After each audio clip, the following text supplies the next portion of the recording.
How many people live in Iran, by the way? I don't know the population. At all? No, I don't know the population. You don't know the population of the country you seek to topple? How many people live in Iran? 92 million. Okay. Yeah. How could you not know that? I don't sit around memorizing population tables. Well, it's kind of relevant because you're calling for the overthrow of the government. Why is it relevant whether it's 90 million or 80 million or 100 million? Why is that relevant? Because if you don't know anything about the country... I didn't say I don't know anything about what's the ethnic mix of Iran? They are Persians and predominantly Shia. Okay. It's not even... You don't know anything about Iran. So okay, I am not the Tucker Carlson expert on Iran. You're a senator who's calling for the overthrow of the government. You're the one who don't know anything about the country. No, you don't know anything about the country. You're the one who claims they're not trying to murder Donald Trump. You're the one who can't figure out if it was a good idea to kill General Soleimani, and you said it was bad. You don't believe they're trying to murder Trump. Yes, I do. Because you're not calling for military strikes against them in retaliation. And if you really believe that... We're carrying out military strikes today. You said Israel was. Right, with our help. I said we. Israel is leading them, but we're supporting them. Well, you're breaking news here because the U.S. government last night denied, the National Security Council spokesman Alex Pfeiffer denied on behalf of Trump that we were acting on Israel's behalf in any offensive capacity. No, we're not bombing them. Israel's bombing them. You just said we were. We are supporting Israel. High stakes. You're a senator. If you're saying the United States government is at war with Iran right now, people are listening. Okay.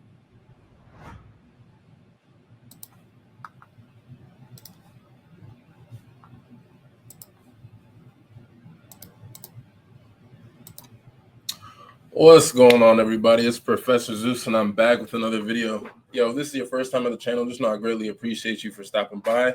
Go ahead and hit subscribe. We're on our way to 2,000 subscribers. We are taking it the humble route, guys. Man, it has been an interesting week, to say the least, and we have a lot to cover today. As you saw, that was the Ted Cruz and Tucker Carlson interview that's been going crazy in these last few days. Just wanted to cover that, as well as cover this that I came across last night. It's a tweet from these conservative twin brothers. It says that, there's a clear divide on the right on X right now. Pro-war neocons, Fox News hosts like Hannity and Levin, and Republicans like Lindsey Graham, Ted Cruz. And then you have the anti-war conservatives, Alex Jones, Tucker Carlson, Steve Bannon, Pacific is one dude on Twitter. Then you have the bootlickers like Cat Turd and Laura Loomer. Each group has their own audience and followers behind them. The neocons are straight trash and can be reasoned with. The other groups agree on almost everything, except the bootlickers are scared to death of saying anything that might question Israel or Trump. We need the anti-war conservatives and the bootlickers to come together against the neocons and shut down any talk of war to show President Trump how his base really feels. So this has kind of been this is an interesting tweet because as they said, each group has their own set of followers, their own agendas, and it's creating essentially a firestorm of debates. And it also claims that a lot of these neoconservatives are pushing for war and regime change. This is something that President Trump, he did not campaign on. Right? So what's changed, and why are so many conservatives waking up to the, influence of Israel in our politics? Let's try to break it down. I'll be as fair as possible, stick to the facts, and you obviously can decide for yourself, right? So the post on Twitter from the Hodge twins maps out three groups on the right? So again, you have the pro-war neocons, like Sean Hannity, Mark Levine, or politicians like Lindsey Graham, Ted Cruz. They're pretty vocal about, strong military action, especially in the Middle East, and have been pushing narratives around regime change or aggressive foreign policy. Next, you have the anti-war conservatives who argue the anti-war conservatives like Tucker Carlson, Alex Jones, Steve Bannon, and Jack Pacific. They essentially argue that endless wars do not serve American interests. And then third, you have the so-called bootlickers, people like Cat Turd, Laura Loomer, who, according to the Post, they essentially align with much of the conservative base, but they try to shy away from questioning Israel or President Trump. So each group, again, has a loyal audience, and At the same time, the tension is pretty interesting, right? Because the Post is calling neocons obviously trash and says that they can't be reasoned with.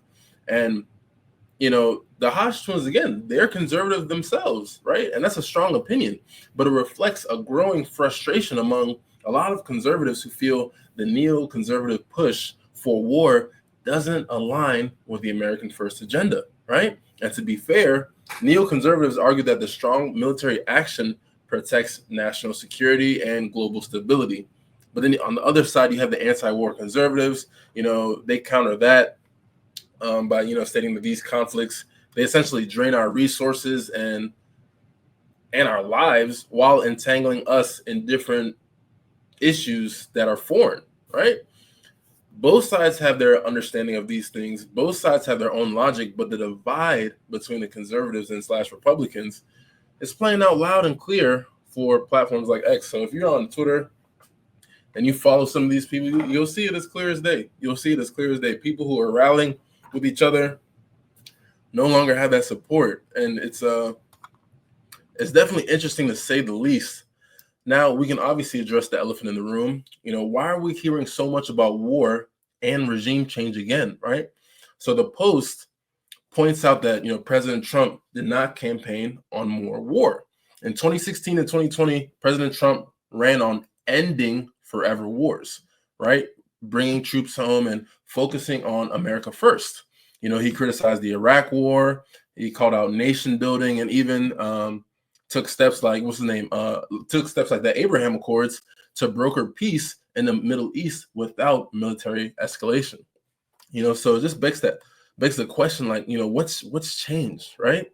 Well, a lot of posts on Twitter are suggesting that there's currently a shift in the rhetoric, especially among neoconservatives.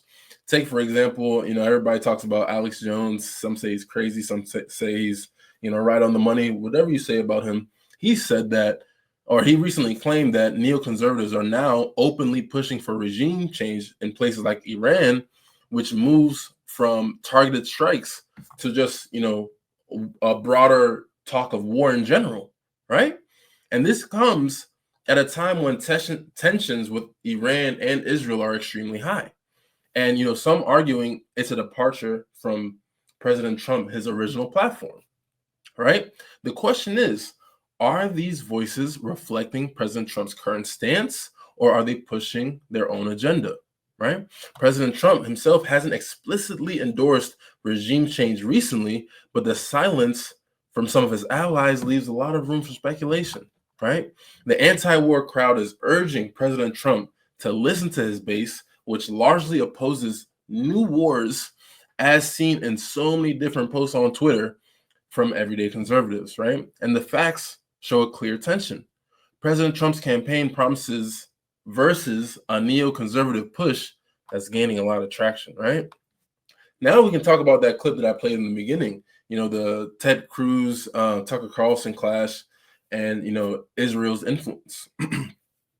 So one of the most, I think, interesting moments in this whole divide was the recent back and forth between Ted Cruz and Tucker Carlson. They had a heated interview, and it's on Tucker Carlson's YouTube and his Twitter, so you can go ahead and watch it for yourself. And basically, Tucker Carlson, he's basically challenging Cruz on his hawkish stance towards Russia and the Middle East, accusing him of, you know, prioritizing foreign interests over America's. And Ted Cruz, he's pushing back because, you know, he's a senator. And, you know, he's defending strong foreign policy as essential for national security. And, you know, the exchange went viral on Twitter with many conservatives, you know, praising essentially Tucker Carlson for calling out what they see as a, I guess, neoconservative warmongering. And, you know, this moment highlighted a broader awakening among a lot of Republicans and conservatives because it brings a question of Israel's influence in U.S. politics, right? So a lot of posts on Twitter and broader discussions point to a growing awareness of how Israel's lobbying efforts through groups like AIPAC, which is, I think, the American Israel Political Action Committee, I think that's what it's for, how that group shapes U.S. policy. For example, the U.S. provides billions in aid to Israel annually, and some conservatives are starting to ask, you know, why are we sending them so much money? right? A lot of critics are arguing that this influence is driving a lot of the pro-war policies, while supporters are also saying it's about supporting a key ally, right? Now, the post on Twitter suggests that some figures like the so-called bootlickers like Cat's Herd, they are avoiding questioning Israel out of fear of backlash because they feel like, I got to say everything to the best of my ability so I don't make anybody mad. But then it takes away the whole concept of critical thinking. And I always say, it doesn't matter who you vote for. You're not going to 100% align on any politician, no matter what their stance is, right? Now, if you are head over heels for any politician, then you've lost the game of life, because these politicians are supposed to represent us. But at the same time, they're not going to represent us 100%. So you, go into battle with people on Twitter and different things like that about your opinion and different things like that. You got to ask yourself, am I thinking critically, or am I just, part of herd mentality, right? But again, to be fair, Israel faces a lot of real threats, and a lot of conservatives see Israel as a vital partner, I should say. But the facts are undeniable, right? The influence from Israel is pretty significant, and more people are noticing, right? Just look at the trends on Twitter right now. Conversations about Israel's role are spiking. And it's not just the anti-war crowd that's talking. A lot of people are just asking questions all around. So, where do we go from here? The post from the Hodge twins, it calls for anti-war conservatives and the bootlicker groups to unite against the neocons and shut down all this talk of war, right? And obviously it's a large order. We don't know how feasible that is, but they do have common ground, right? Both groups agree on core issues: limited government, strong borders, and being fiscally responsible, and economic freedom, right? And I think the sticking point is foreign policy, right? And this fear of questioning certain allies or President Trump himself. Are we not allowed to ask questions of anybody, of anything, while we are humans in this world? We should be able to have this concept of critical thinking where we can ask questions, right? And have debates and not feel that we'll be deplatformed for asking any sort of question, right? Now, if these groups could bridge the gap, they could send a powerful message to President Trump and the Republican Party. The base wants peace. They do not want war. Now, the challenge is overcoming the neoconservative influence, which has deep roots in the Republican Party. But with Twitter amplifying voices like, Tucker Carlson's and everyday conservatives, there's a chance for change, right? The question is whether Trump or President Trump will listen to his base or get pulled into the neoconservative orbit, which he vehemently fought against. But you got to decide for yourself. Is unity possible, or is the divide too deep? But, that's it for today's deep dive. Let me know what you guys think. Can the Republicans and the right and the conservatives, can they come together to push back on all this talk of war? Let me know your thoughts in the comments, and let's try to keep this conversation going. Look, if you made it this far, hit that like button. Subscribe if you haven't already. We're on our way to 2,000 subscribers. Drop a comment. I really want to know what you think about this. And if you've seen some value in this video, please share the video so somebody else can see some value in it. And never, ever forget, it's you and I verse. Information, application, execution. Until next time, peace.